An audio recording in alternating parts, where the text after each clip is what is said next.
ഈശോ മിശിഹായിൽ സ്നേഹിക്കപ്പെടുന്നവരെ, നോമ്പിൻ്റെ 5-ാമത്തെ ഞായറാഴ്ചയിലേക്ക് നാം ഇന്ന് പ്രവേശിച്ചിരിക്കുകയാണ്. ഇന്നത്തെ 4 വായനകളും ക്ഷമിക്കുന്ന ദൈവത്തിൻ്റെ സ്നേഹത്തെക്കുറിച്ചും അനുദപിക്കുന്നവർ രക്ഷ പ്രാപിക്കുമെന്ന ദൈവത്തിൻ്റെ വാഗ്ദാനത്തെക്കുറിച്ചുമൊക്കെയാണ് പ്രതിപാദിക്കുക. ഉൽപ്പത്തി പുസ്തകത്തിൽ കായൻ്റെ അനുതാപത്തെക്കുറിച്ചും സാമുവേൽ പ്രവാചകൻ്റെ 1-ാമത്തെ പുസ്തകത്തിൽ ക്ഷമിക്കുന്നവർ രക്ഷ പ്രാപിക്കുന്നതിനെക്കുറിച്ചും യോഹന്നാൻ്റെ 1-ാമത്തെ ലേഖനത്തിൽ പാപങ്ങൾ ഏറ്റുപറഞ്ഞ് അനുദപിക്കുന്നവർ രക്ഷ പ്രാപിക്കുന്നതിനെക്കുറിച്ചും സുവിശേഷ ഭാഗത്തിലേക്ക് വരുമ്പോൾ വ്യഭിചാരത്തിൽ പിടിക്കപ്പെട്ട വേശ്യ എന്നൊക്കെ മുദ്രകുത്തപ്പെട്ട സ്ത്രീയുടെ രക്ഷയെക്കുറിച്ചുമൊക്കെയാണ് നമ്മൾ വായിച്ചു കേൾക്കുക. ഇന്ന് തിരുസഭാ മാതാവ് നമുക്ക് വിചിന്തനത്തിനായിട്ട് നൽകിയിരിക്കുന്നത് വിശുദ്ധ യോഹന്നാൻ്റെ സുവിശേഷം 8-ാം അധ്യായം 1 മുതൽ 11 വരെയുള്ള വാക്യങ്ങളാണ്. അതിൽ നാം നേരത്തെ പറഞ്ഞതുപോലെ വ്യഭിചാരത്തിൽ പിടിക്കപ്പെട്ട സ്ത്രീയെ വിചാരണയ്ക്കായിട്ട് ഈശോയുടെ മുമ്പിൽ കൊണ്ടുവരുന്നതാണ് നാം വായിച്ചു കേൾക്കുക. ഇവിടെ നാം പ്രത്യേകം ശ്രദ്ധിക്കേണ്ട ഒരു കാര്യമുണ്ട്. സ്ത്രീയെ മാത്രമാണ് വിചാരണയ്ക്കായിട്ട് കൊണ്ടുവരുന്നത്. സ്ത്രീയോടൊപ്പം പാപം ചെയ്ത പുരുഷന്മാരെ മാറ്റി നിർത്തുകയും ബലഹീനയെന്ന് മുദ്രകുത്തപ്പെട്ട ഈ സ്ത്രീ ഈശോയുടെ മുമ്പിൽ നീതിക്കായിട്ട് കരുണയ്ക്കായിട്ട് ഇങ്ങനെ മുട്ടുകുത്തപ്പെടുകയാണ്. സ്ത്രീയോടൊപ്പം പാപം ചെയ്തവർ നീതിമാന്മാരായിട്ടും പുരുഷന്മാരുടെ കൂടെ പാപം ചെയ്യപ്പെട്ട ഈ സ്ത്രീ പാപിയെന്ന് മുദ്രകുത്തപ്പെടുമ്പോൾ നാം ഒന്ന് ചിന്തിക്കണം, എന്തുകൊണ്ടാണ് ഈ സ്ത്രീ മാത്രം ഇങ്ങനെ പാപിയെന്ന് അല്ലെങ്കിൽ പാപിനി എന്ന് മുദ്രകുത്തപ്പെട്ടത്? അല്ലെങ്കിൽ എന്തിനാണ് ഈശോയുടെ മുമ്പിലേക്ക് ഈ പാപിനിയായ സ്ത്രീയെ അവർ പിടിച്ചുകൊണ്ട് വന്നത്? അവരുടെ ഉദ്ദേശം വേറൊന്നും ആയിരുന്നില്ല. ഈ സ്ത്രീക്ക് ശിക്ഷ വാങ്ങിച്ചു കൊടുക്കണമെന്നോ അല്ലെങ്കിൽ പുരുഷന്മാരുടെ മുമ്പിൽ ഈ സ്ത്രീക്ക് നീതി നടപ്പാക്കണമെന്നോ ഒന്നും അവർ ചിന്തിച്ചിരുന്നില്ല. മറിച്ച് ഈശോയെ എങ്ങനെ വാക്കിൽ കുരുക്കണം എന്ന് മാത്രമേ അവർ ചിന്തിച്ചിരുന്നുള്ളൂ. മോശയുടെ കൽപ്പന പ്രകാരം വ്യഭിചാരത്തിൽ പിടിക്കപ്പെട്ടവരെ കല്ലെറിഞ്ഞ് കൊല്ലണമെന്ന കൽപ്പന പ്രകാരം ഈശോ അവളെ കല്ലെറിഞ്ഞ് കൊല്ലാൻ പറഞ്ഞാൽ റോമൻ പടയാളികൾക്ക് അല്ലെങ്കിൽ റോമൻ ഭരണസംഹിതയ്ക്കെതിരായിട്ട് ഈശോ പ്രവർത്തിച്ചു എന്നുള്ള ഒരു ചിന്താഗതി അവരുടെ മുമ്പിലേക്ക് ഈശോ എളുപ്പത്തിൽ വലിച്ചിട്ട് കൊടുക്കുമായിരുന്നു. മറിച്ച് ഈ സ്ത്രീയെ കല്ലെറിഞ്ഞ് കൊല്ലരുത് എന്നവിടുന്ന് പറഞ്ഞാൽ മോശയുടെ പ്രമാണത്തിന് എതിരായിട്ട് ജീവിക്കുവാൻ ആൾക്കാരെ പ്രലോഭിപ്പിച്ചു എന്നുള്ള ഒരു കുറ്റം ഈശോയുടെ മുമ്പിലേക്ക് അല്ലെങ്കിൽ ഈശോയ്ക്ക് എതിരെ അവർക്ക് ആരോപിക്കാൻ സാധിക്കുമായിരുന്നു.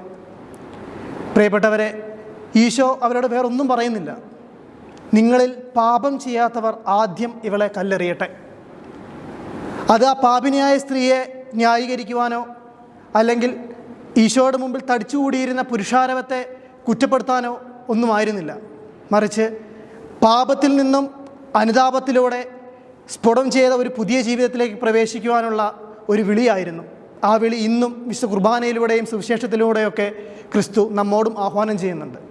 പാപത്തിൻ്റെ പടുകുഴിയിൽ നിന്നും പാപത്തിൻ്റെ ചേറിൽ നിന്നും അനുതാപത്തിൻ്റെ കണ്ണുനീർ ചിന്തി സ്ഫുടം ചെയ്ത് കണ്ണുനീരാൽ കഴുകി വിശുദ്ധീകരിക്കപ്പെട്ട ശിലാഹൃദയം എടുത്തു മാറ്റി മാംസളമായ ഒരു ഹൃദയം സ്വീകരിച്ച് ക്രിസ്തുവിൻ്റെ സ്നേഹത്തിലേക്ക് ഓടി അകലുവാനെടുത്ത തീഷ്ണതയുടെ 10 ഇരട്ടി മടങ്ങോടുകൂടെ തിരിച്ചു വരുവാനുള്ള ഒരു അനുതാപത്തിൻ്റെ വിളി.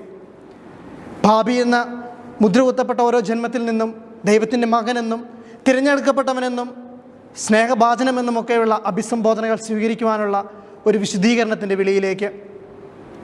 ഒരിക്കൽ ഗാന്ധിജിയുടെ ജീവിതത്തിൽ നടന്നൊരു സംഭവം ഇങ്ങനെയാണ്. ഒരമ്മ തൻ്റെ കുഞ്ഞുമായിട്ട് ഗാന്ധിജിയുടെ അടുത്ത് വന്നു. അമ്മയുടെ പരാതി പ്രകാരമായിരുന്നു, എൻ്റെ മകൻ എപ്പോഴും മധുരപലഹാരങ്ങൾ തിന്നുന്നുണ്ട്, അല്ലെങ്കിൽ പഞ്ചസാര വാരി തിന്നുന്നുണ്ട്, ഗുരു അങ്ങൊന്ന് ഇവനെ ഉപദേശിക്കണം. ഗാന്ധിജി പറഞ്ഞു, പോയിട്ട് കുറച്ച് ദിവസങ്ങൾക്ക് ശേഷം വരിക. ഈ നാളുകൾക്ക് ശേഷം തിരിച്ചു വന്ന അമ്മയുടെ മുമ്പിൽ വെച്ച് ഈ മകനോട് ഗാന്ധിജി പറഞ്ഞ ഒറ്റ ഉപദേശം ഇത്രയേ ഉള്ളൂ: നീ ഇനി പഞ്ചസാര തിന്നരുത്, അല്ലെങ്കിൽ മധുരപലഹാരങ്ങൾ വർജിക്കണം. ആ അമ്മ അത്ഭുതത്തോടുകൂടെ ഗാന്ധിജിയോട് ചോദിക്കുന്നുണ്ട്, അങ്ങ് എന്തുകൊണ്ടാണ് ഇന്നാൾ വന്നപ്പോൾ അല്ലെങ്കിൽ മുമ്പ് ഞങ്ങൾ വന്നപ്പോൾ ഈ മകനോട് ഈ ഉപദേശം പറയാതിരുന്നത്? അപ്പോൾ ഗാന്ധിജി പറഞ്ഞ മറുപടി ഇപ്രകാരമായിരുന്നു: അമ്മ എൻ്റെ മുമ്പിൽ ഈ കുഞ്ഞിനെയും കൊണ്ട് വന്നപ്പോൾ ഞാനും മധുരപലഹാരങ്ങൾ തിന്നുന്നൊരു മനുഷ്യനായിരുന്നു, അല്ലെങ്കിൽ പഞ്ചസാര തിന്നുന്നൊരു മനുഷ്യനായിരുന്നു. പക്ഷേ ഈ ഒരു മാസം കൊണ്ട് അല്ലെങ്കിൽ കുറഞ്ഞ ദിവസങ്ങൾ കൊണ്ട് ഞാൻ എന്നെ തന്നെ ഒരു ചിട്ടയിലേക്ക് കൊണ്ടുവന്നു. അങ്ങനെ പഞ്ചസാര തിന്നാത്ത ഞാൻ ഈ കുഞ്ഞിനെ പഞ്ചസാര തിന്നരുതെന്ന് ഉപദേശിക്കാനുള്ള യോഗ്യത നേടിയെന്ന്. പ്രിയപ്പെട്ടവരെ, നമ്മുടെ ജീവിതത്തിലേക്കും ഒന്ന് നോക്കുക. നമ്മൾ പലപ്പോഴും പറയാറില്ലേ, എന്നെ ആരും മനസ്സിലാക്കുന്നില്ല, എന്നെ ആരും അംഗീകരിക്കുന്നില്ല, ഞാൻ അഹങ്കാരിയാണെന്ന് പലരും മുദ്ര കുത്തുന്നു എന്നൊക്കെ. പക്ഷേ ഒരു കണ്ണാടിയിൽ അല്ലെങ്കിൽ ഒരു ദർപ്പണത്തിൽ കാണുന്ന മുഖം പോലെ മറ്റൊരുവൻ്റെ മുമ്പിൽ അല്ലെങ്കിൽ നിൻ്റെ മുമ്പിൽ നിൽക്കുന്നവൻ്റെ സ്ഥാനത്ത് നിന്നുകൊണ്ട് നിനക്ക് നിൻ്റെ ജീവിതത്തെ മനസ്സിലാക്കാനായിട്ട് സാധിക്കുന്നുണ്ടോ? നിന്നെ മനസ്സിലാക്കുന്നില്ല എന്ന് നീ പരാതി പറയുമ്പോൾ നിൻ്റെ മുമ്പിലുള്ളവനെ മനസ്സിലാക്കുവാനായിട്ട് നീ ശ്രമിക്കുന്നുണ്ടോ? നീ പാപിയാണ്, എന്നെ പലരും എൻ്റെ ജീവിതത്തിൽ നിന്ന് മാറ്റി നിർത്തുന്നുവെന്ന് പരാതി പറയുമ്പോഴും നിന്നെ വേദനിപ്പിച്ചവനെ, നിന്നെ നൊമ്പരപ്പെടുത്തിയവനെ, നിന്നെ അകറ്റി നിർത്തിയവനെ നിൻ്റെ നെഞ്ചോട് ചേർത്ത് പിടിക്കുവാനായിട്ട് നിനക്ക് സാധിക്കുന്നുണ്ടോ? അങ്ങനെ സാധിക്കുന്നുണ്ട് എങ്കിൽ നീ ഒരു വിശുദ്ധീകരണത്തിൻ്റെ പാതയിലാണ്. ക്രിസ്തു കാണിച്ചു തന്ന ജീവിതത്തിൻ്റെ വഴിത്താരയിലൂടെ നീയും ഞാനും നടന്നു നീങ്ങുന്നുണ്ടെന്നുള്ളൊരു സത്യം മനസ്സിലാക്കുക. ക്ഷമ എന്ന മലയാള പദത്തിൻ്റെ ഇംഗ്ലീഷ് പദം ഫോർഗീവ് എന്നാണ്. അതിനെ സ്പ്ലിറ്റ് ചെയ്താൽ 2 വാക്ക് ലഭിക്കും. For plus give. അതായത് ക്ഷമ എന്ന് പറയുന്ന സാധനം അല്ലെങ്കിൽ ക്ഷമ എന്ന് പറയുന്ന ആശയം നൽകാനുള്ളതാണ്, അതൊരിക്കലും ലഭിക്കാൻ മാത്രമുള്ളതല്ല. പലപ്പോഴും മലയാളികളോട് നമ്മൾ പറയാറില്ലേ, തൂമ്പയുടെ സ്വഭാവമാണെന്നൊക്കെ.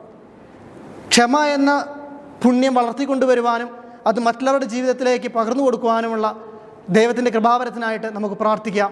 അതിനായിട്ട് സർവ്വശക്തി നമ്മെ അനുഗ്രഹിക്കട്ടെ. ആമേൻ.